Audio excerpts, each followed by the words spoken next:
So today is December 31 ng 8 a.m.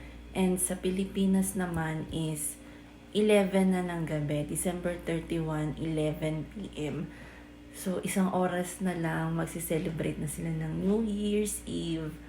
Na pinanood ko yung CCTV namin sa Pilipinas. Ang saya-saya nila, nakakainggit.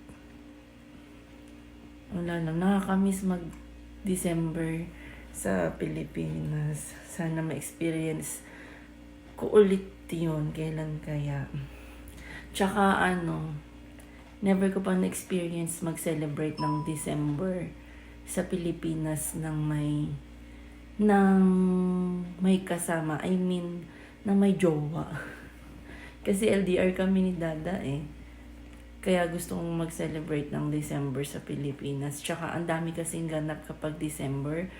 Nandyan yung birthday ni Mama, birthday ko, birthday ni Dada, tapos Christmas, tsaka New Year. Kaya ang saya-saya mag-December. Gusto kong mag-December sa Pilipinas. So hopefully, and I'm wishing na ma-experience namin ni Dadang mag-celebrate ng December together sa Pilipinas. Hopefully, and I'm wishing next year or sa 2026. Basta, pag nakaluwag-luwag na, ang dami kasing bayarin eh. At saka, 4 kami, ang mahal ng pamasahe. Kamusta naman ang pamasahe? Pero alam kong darating din yan. May experience din namin yan ni Dada na magkasama ng December sa Pilipinas and makasama yung family namin ng December. So, ayan. Ang aga kong nagising kasi nga mag-video call ako sa kanila dahil gusto kong panoorin yung fireworks ni Papa. So, maya-maya, tatawagan ko na sila sa Pilipinas. Tapos, mamayang tanghali, mag-start na ako mag-prepare ng aming pang New Year's Eve. Wala naman ako masyadong lulutuin. Kasi kami-kami lang naman. Ang lulutuin ko lang siguro is mag-ano lang ako, mag-i-spaghetti, tapos bake salmon, tapos yung crispy pata ni Dada, i-air fryer ko na. Isang araw niya pa yun pinalambot, so i-air fryer ko na lang ngayon. Yun lang ang aming ganap. Pag sa ibang bansa talaga, ang lungkot ng December. Ilang taon na ako nag-OFW. Since sa Libya. Masaya naman.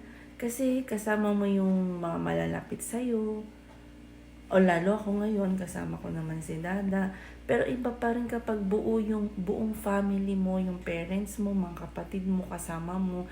Iba pa rin talaga yung joy na nabibigay ng December kapag kasama mo yung mga mahal mo sa buhay. Tsaka iba talaga yung vibes sa Pilipinas kapag Pasko at New Year, lalo na sa amin, December, kasi nga ang dami namin may birthday pag December. So, ayun, mas masaya pa rin sa Pilipinas compare dito sa ibang bansa. Tapos dito kasi wala masyadong hindi nagpa-fireworks dito pag New Year. Nagpa-fireworks pero may certain place lang, may certain area lang ng fireworks. Wala talaga, hindi kagaya sa Pilipinas na kanya-kanyang bahay, may mga fireworks. Isa pa yun sa namimiss ko pag New Year, yung fireworks ni Papa.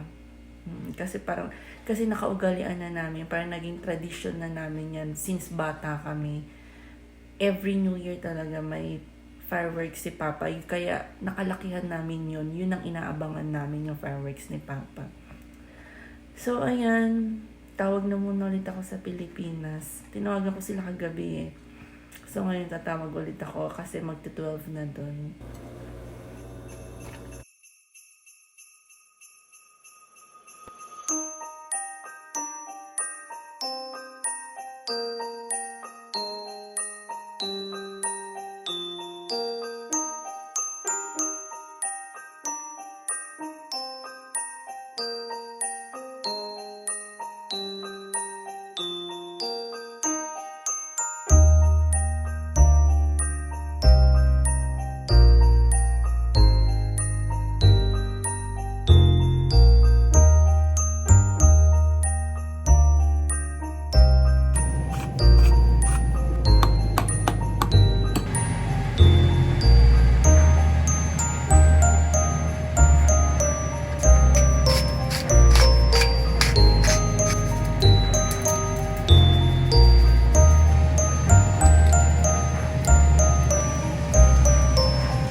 Hello! Time check.